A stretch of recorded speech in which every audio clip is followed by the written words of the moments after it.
Hello, hello! Olha, para quem ainda não sabe o que é o Cambly, eu vou estar aqui te explicando direitinho. Cambly é uma das maiores plataformas online de inglês one-on-one, ou seja, aulas particulares em inglês. Tem professores 24 horas online, então você tem aquele tempinho na hora do almoço, ou quando chega em casa do trabalho, ou quando acorda de manhã, é só entrar no cambly.com ou no aplicativo do Cambly e você vai achar professores nativos da língua inglesa 24 horas por dia disponíveis para você ter uma aula incrível de inglês. E mais, você pode testar isso tudo com o nosso cupom Inglês no Cru Podcast. Então, gente, não se esqueça, hein? Vão lá, testem e depois me contem o que vocês acharam, tá bom? Now, on with the show! Hello, hey sweet people, welcome to another episode of Inglês no Cru Rádio. My name is Foster, coming to you live from rainy, cold, very rainy Portugal. As always, I am here with... Alexia, hi! How are you doing today, Alexia? I'm doing great. It's not that cold today. The rain helps with the cold weather. Sorry. Do you want to say that the rain makes it feel even colder? No, it's the opposite. Every time that it rains, it's not that cold. Yeah, but my problem is it's the rain. If it's just cold, that's cool with me. Put on a jacket, still go outside. If it's pretty cold and also raining. But I'm not saying that it's better. I'm just showing a fact. Yeah, looking on the bright side, as we say in English. Okay, Alexia, before we get started today, I think we need to send a very important message to all of our listeners. Uh-huh. It's Felipe's birthday. Yes, it's Felipe's birthday. Felipe Arcado, he is the man behind Inglês no Cru that makes all of this magic happen. He is the one editing this episode. So, Felipe, you are not allowed to cut this part. Yes, That that's is an very true. order from your bosses. And any complaints about the editing, please send him an email. We don't have anything to do with that. Yeah, but not today because it's Felipe's birthday. Happy birthday, Felipe. You are very, very special. And he's turning 29 years old. Yeah, already? Yeah. Oh. Do you remember what you were doing when you were 29? Yeah, I was super afraid of turning 30 years old. Yeah. Yeah. Same. Okay. Anyways, happy birthday, Felipe. Happy weekday, sweet people. Let's get on with the show. So this week we are talking about pronunciation, and more specifically, we are trying to clean up some aspects of Alexia's pronunciation, just some small things that we've never really taken the time to focus on. And in the last couple of episodes, I really made you suffer a lot. So today I wanted to make it a little bit more fun. Yeah, but still suffering. It is suffering with the illusion of fun. Yeah. Does that sound okay to you? Yeah, I don't have a choice, but that's fine. You always have a choice. We can have a discussion about free will and determination in another podcast. So today, Alexia, I wanted to talk about pronunciation using the vehicle of dog commands. So first, can you explain to me and our listeners, what is a dog command? It's a dog trick, right? So you say the command, o comando, and then the dog, the animal, the pet, he's gonna do it. Mas em português é comando. Mm-hmm. Okay, yeah. Same thing. Just making sure everyone's on the same page. So I thought this would be interesting because these are very simple examples that really allow us to analyze and think about pronunciation more deeply. And I was noticing, okay, 3 people. You sometimes have issues with specific dog commands. Your dad has pronunciation issues with almost all of the dog commands. which is interesting because he speaks English quite well. And then our dog trainer, Ugu, who I believe speaks English quite well also, he works with this every day and he still has pronunciation issues with some very simple things. Yeah. I think that each case is different.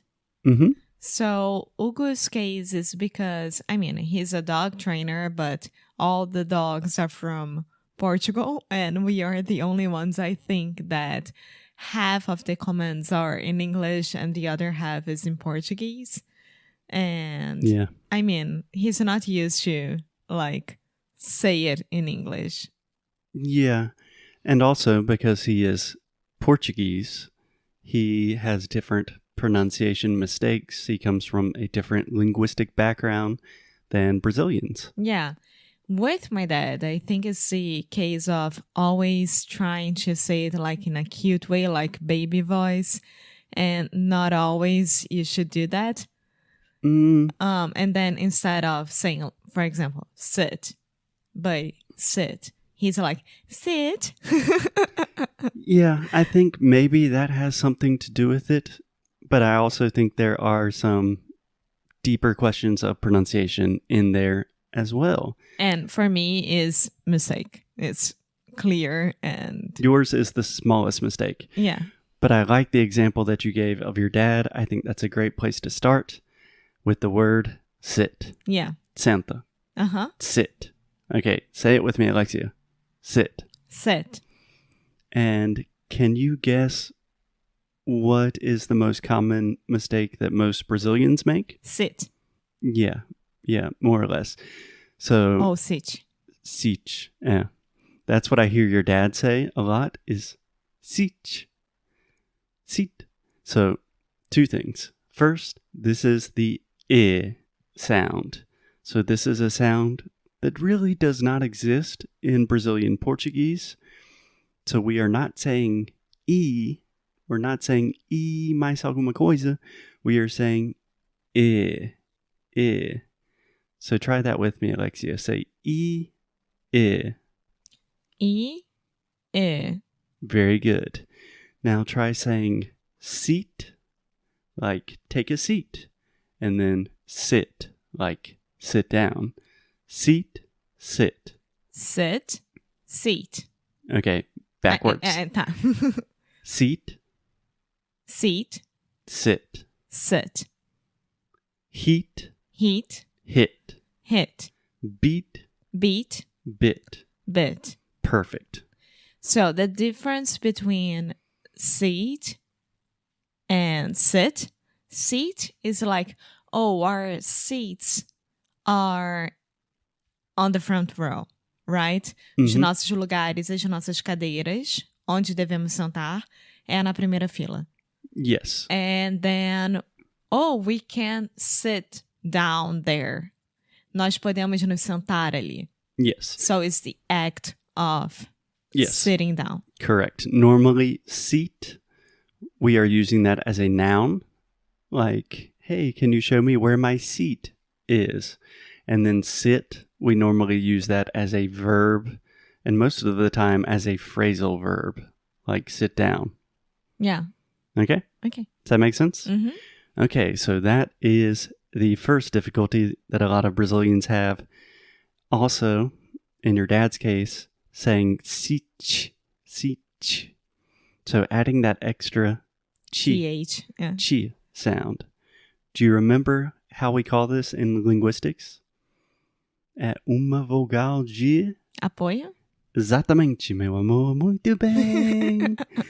It is what we call a supporting vowel, ou uma vogal de apoio. And that is just referring to the very strong tendency that you cute Brazilians have to add a ch, chi to the end of everything. Facebook key. That's it. Yeah. So think about the last sound in sit. If I say, buddy, sit, what is the last sound? T. Exactly. T. Just a T sound. Yeah. The same sound as table, time. T. T. So there is no ch, like Thiago. That does not exist in this word. So the word sit is composed of 3 individual sounds. The first sound, s. S. The second sound, I. I. And the last sound, t. T. S, I, t. S. T. Sit. Sit. Exactly. So 3 letters can be quite complicated, but I know this seems like a very specific. What? Like a snake. I was tongue-tied for a second. It seems like a very specific example, but this is something that expands to all of your English.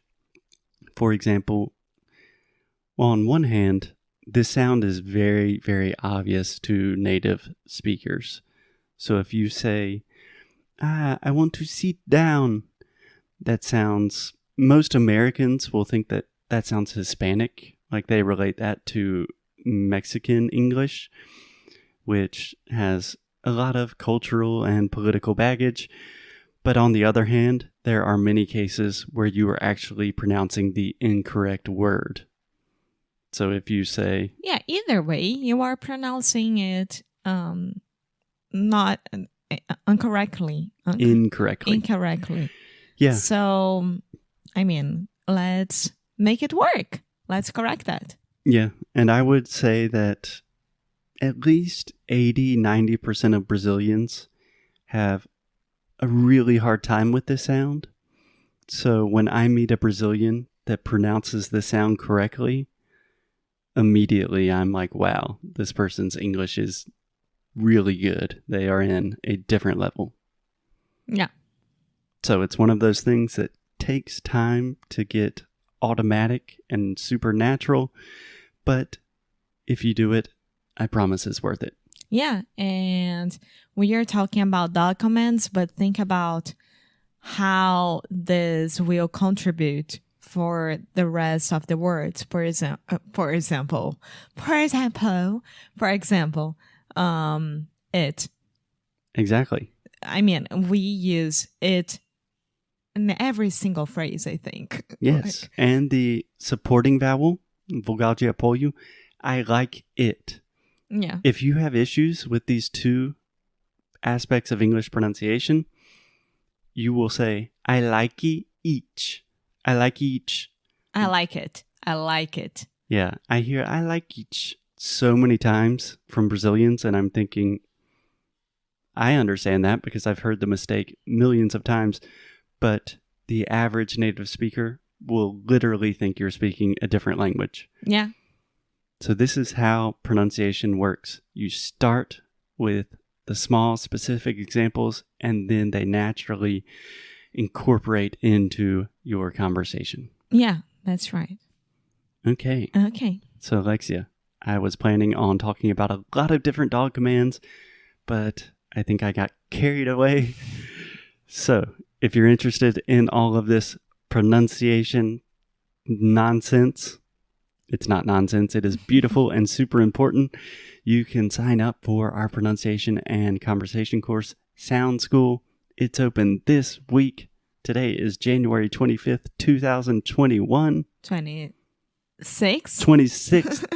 It's Felipe's birthday. We're only accepting 15 new students because we work with all of our students individually.